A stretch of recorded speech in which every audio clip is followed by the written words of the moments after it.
Hello and good afternoon. This is a beautiful Friday afternoon and I'm stuck working on the bus. And today we're going to put down the subfloor. Most people, they grab 2x4s, then they screw the 2x4s into their flooring. I've seen this done dozens of times on YouTube videos. I've always wondered why. They go through all the trouble of painting it, maybe even putting a blueskin product down like I did, and then they drill hundreds of holes into the floor with screws, which pretty much defeats the purpose of the rust paint and the blueskin, because their floor is no longer waterproofed. So I'm going to do things a little differently. When I removed the interior panels of the bus, I left a little trim of it on the bottom. So I'm going to take a 2x2 and I'm going to screw this into that little trim. And then when it comes to screwing the connecting pieces in, I'm actually going to use, where'd it go? I'm actually going to use this thing. It's a product by Kreg, K-R-E-G. It's used for making pocket holes if you're to build something like cabinets and stuff like that. It's a wonderful tool. So what you actually do with this, you can't see this because I don't have it in the camera.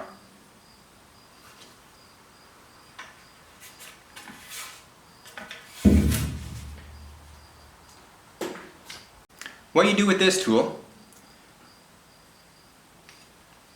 I'm not sure if you can see that, let me get it closer. Over here it has some dimensions written. That is the thickness of your wood that you're going to be drilling into. So you take your lumber, you hook this on,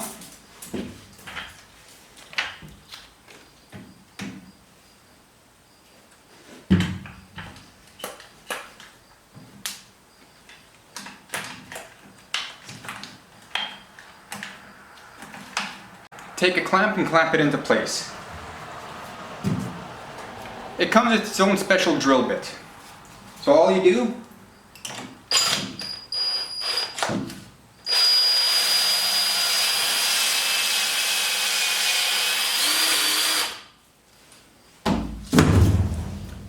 and that's it. Remove the clamp, and you have this nice little hole drilled here. You take a screw, you put it in there, and it'll go into the end pieces. So just wait for a few minutes, and actually for you it'll be like 5 seconds if that. And I'll have all the lumber cut up and in place, and I'll show you how this works. And we're back. I guess I'll give you a quick little tutorial of the process of how I'm going to frame my floor.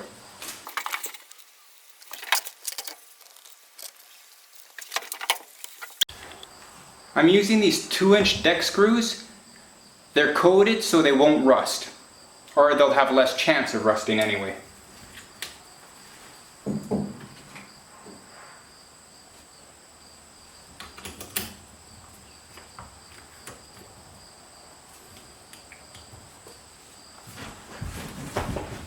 When I go to drill the wood into this small little piece of metal I have here, I'm not going to screw it in straight. I'm going to go on a slight downward angle, so this way the wood will be sucked into the metal, but it'll also be sucked down closer to the floor.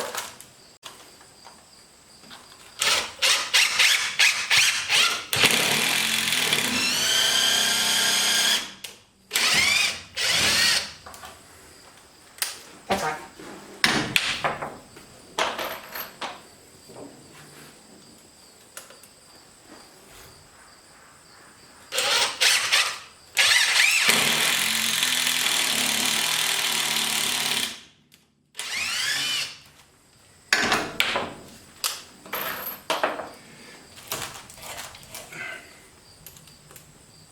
As you can tell, not everything goes as planned.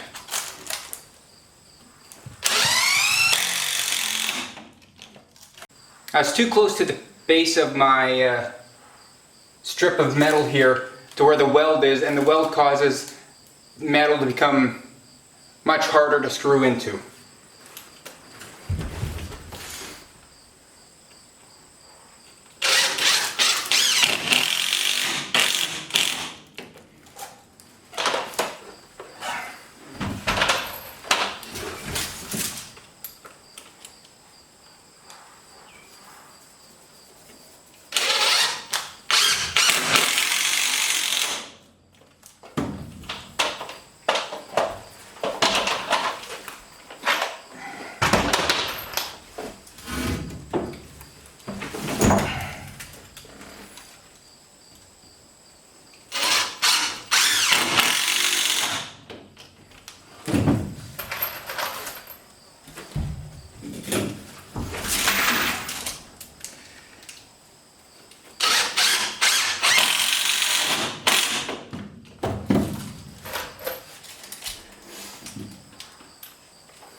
I put a screw about every 12 inches just to make sure it's really secure into the wall.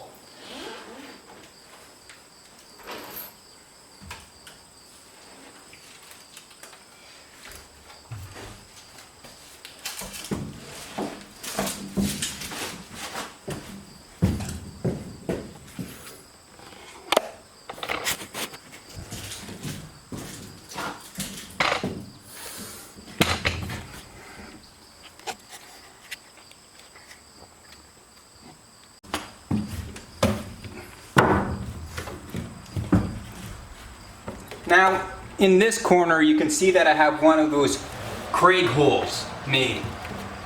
So, just take the screw,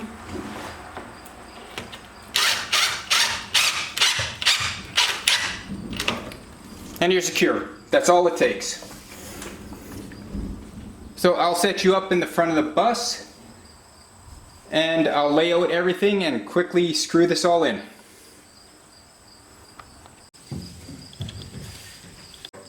The reason I'm not using 2x4 material is because when you lay down the 2x4, it is 3.5 inches wide. Wood only has an R value of 1 per inch of wood. So a 2x4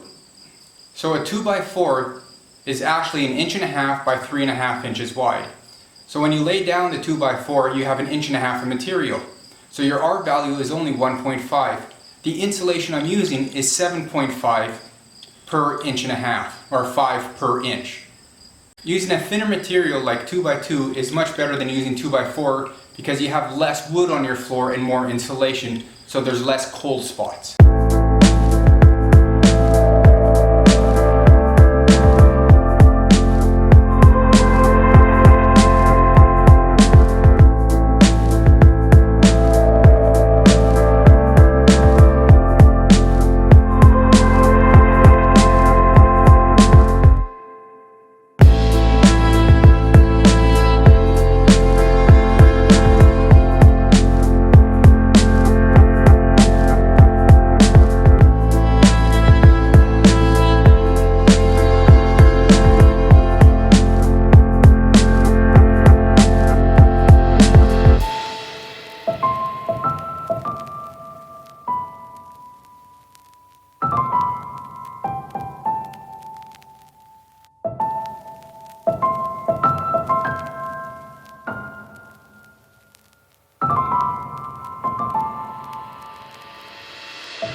In case you haven't noticed from the severe panic, there's a thunderstorm coming in.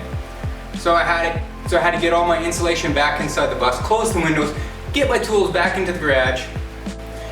Then I'll continue working on the inside of the bus until, I don't know, lightning strikes me, I guess. Or until I run out of material in time.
I'm going to call it quits.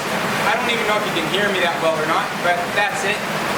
I'm having troubles with this driver's side flange. It seems to be of a thicker material. I'm going to have to get a drill bit and pre-drill the holes. Then I can get my screws in there. So anyway, that's it for now. I guess I'll see you tomorrow. Hopefully. We're supposed to have this tomorrow. This wasn't supposed to happen today. So anyway, that's it. See you next time.